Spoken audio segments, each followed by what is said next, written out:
Welcome to the deep dive. We've got quite a few sources laid out here today, Yeah, a real mix. Guides, expert takes, even some case studies people shared. all focused on getting through the UK study visa process. It can seem pretty complex. It really can. So, our mission today is to sort of cut through that complexity using these materials. We want to give you the essential roadmap Pinpoint the key steps, yeah. and maybe flag some pitfalls to avoid based on what we're seeing here. Think of it as your shortcut to figuring out how to make those UK study plans happen. Exactly. We'll unpack what the sources say are the key requirements. We'll walk through the application steps they outline. Look at why things sometimes go wrong. Definitely. Common rejection reasons are a big theme. And then, importantly, share some tips for success that come directly from these experts and the experiences in the case studies. It sounds like a lot, maybe a bit daunting. It can seem that way, but honestly, with the right information laid out, it's definitely achievable. Okay, let's dive in then. First off, what exactly is this visa, according to the sources? What's its core purpose? Fundamentally, it's the permission slip. It allows international students to come and study legally in the UK. At specific places, I assume? Yes, it's tied to being accepted by a licensed UK institution. And you need to meet certain criteria set by the government, like proving you can pay for it all and that your English is good enough. Right. And the sources mention different types. Are there main ones we should focus on? Yeah. The main one for longer courses, the one most university students will need, is just called the student visa now. It used to be Tier 4.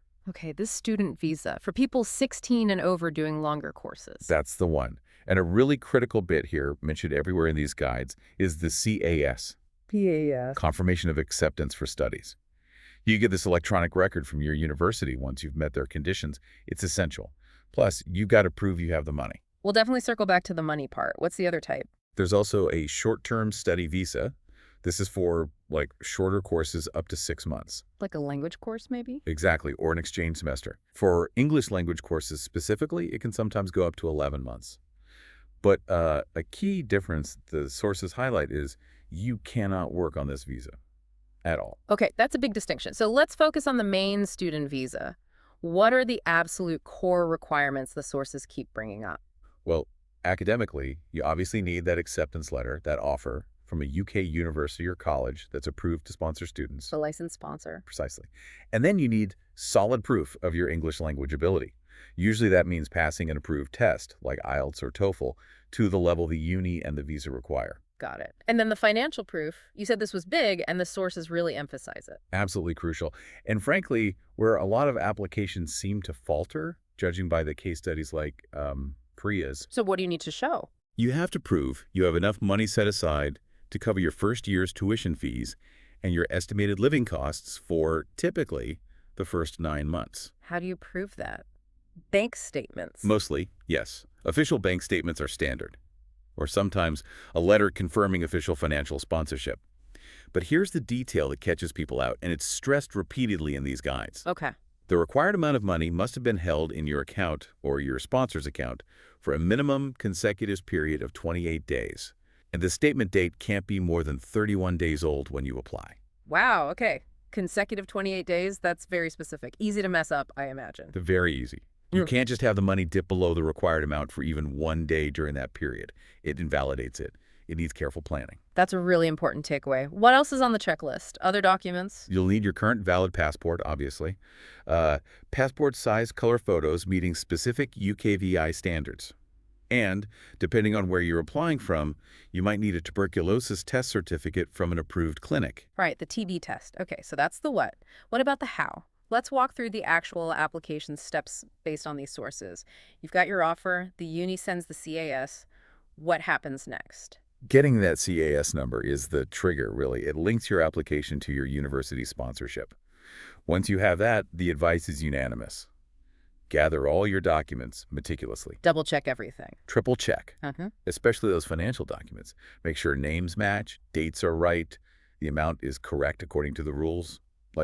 Rajath in one case study had issues because details didn't quite align between his CAS and bank statement initially. Okay, documents gathered and checked. Then what? Then you go online. The application itself is done through the official UK government website, gov.uk. You fill in the form, upload scans of your documents, and pay the visa application fee. How much is that, roughly? The sources state the standard fee is currently around 485 tiles, but that can change, so always check the official site. And there's another cost mentioned, the IHS. Yes, the immigration health surcharge.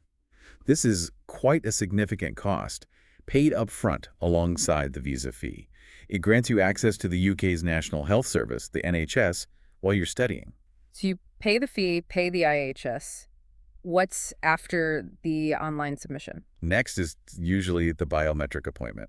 You'll need to book this at a designated visa application center in your country. And that's where they take. Your fingerprints and a digital photograph. It's for identity verification, basically. Okay. And then is that it? Or is there an interview?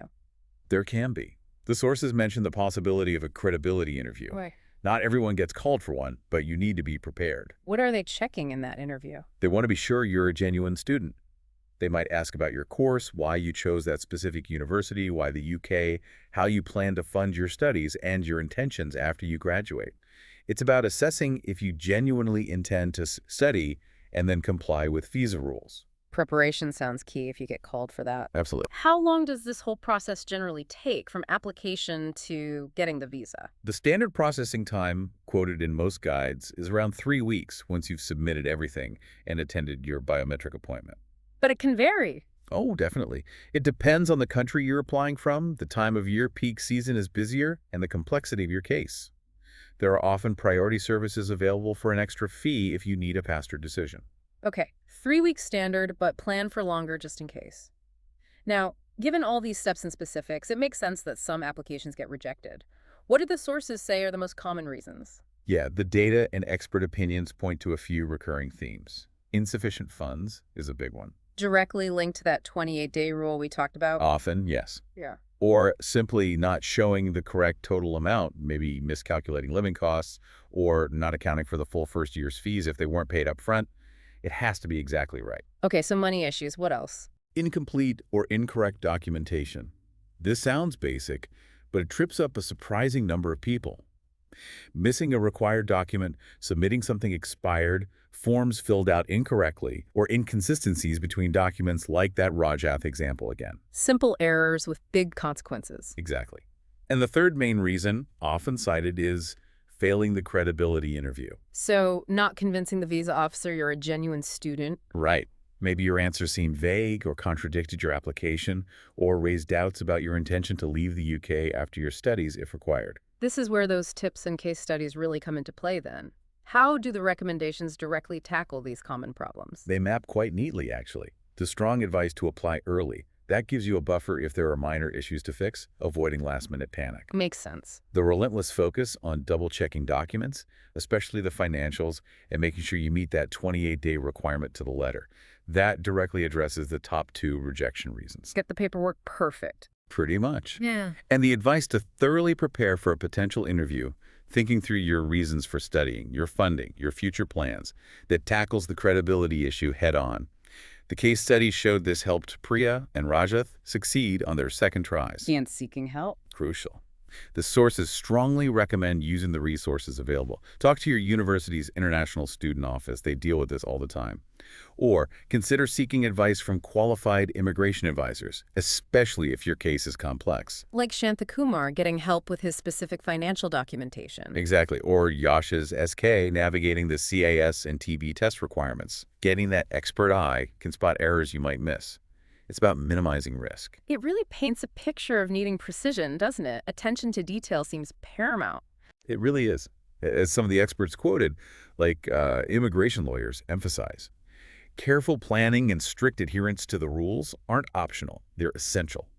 And education consultants echo that you need to clearly show you're genuine, you have the funds, and your English is sufficient. That's what the system is designed to check.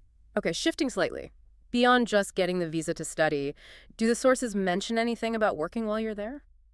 Yes, for the main student visa, they do. Generally, students can work part-time during term time, How many hours, typically? usually up to 20 hours per week, and then you can often work full-time during official vacation periods. Some internships might also be possible depending on the course structure, but again, the short-term study visa generally offers no work rights. Good to know. Now, you mentioned some data points earlier. Let's revisit those. They give some context to all this. Yeah, they're quite telling. In 2024, the UK granted nearly 600,000 study visas. So a huge number of people successfully navigate this. That's a lot of students coming in. It is. But then you see the rejection rate, around 7% according to these sources. And the key point is that a large chunk of that 7% is reportedly down to those documentation issues we discussed. So avoidable errors are causing a significant number of rejections. It seems so, which underlines the importance of getting it right. And there's also the UK government's stated ambition aiming to host 800,000 international students by 2030. Wow, a big increase. So pulling all this together from the sources, what's the overall picture for someone planning to apply? I think the takeaway is, yes, the process demands you be meticulous. You have to pay close attention to detail, especially finances and deadlines. Those common rejection reasons are real warnings. But it's not impossible. Not at all. It's a well-defined process. With careful planning, using the checklists, following the guidance from your university and potentially advisors, and learning from the common mistakes highlighted here, it's absolutely navigable. And the reward, of course, is the opportunity to study and potentially build a career linked to the UK. Okay, here's a thought then, maybe something to leave people mulling over.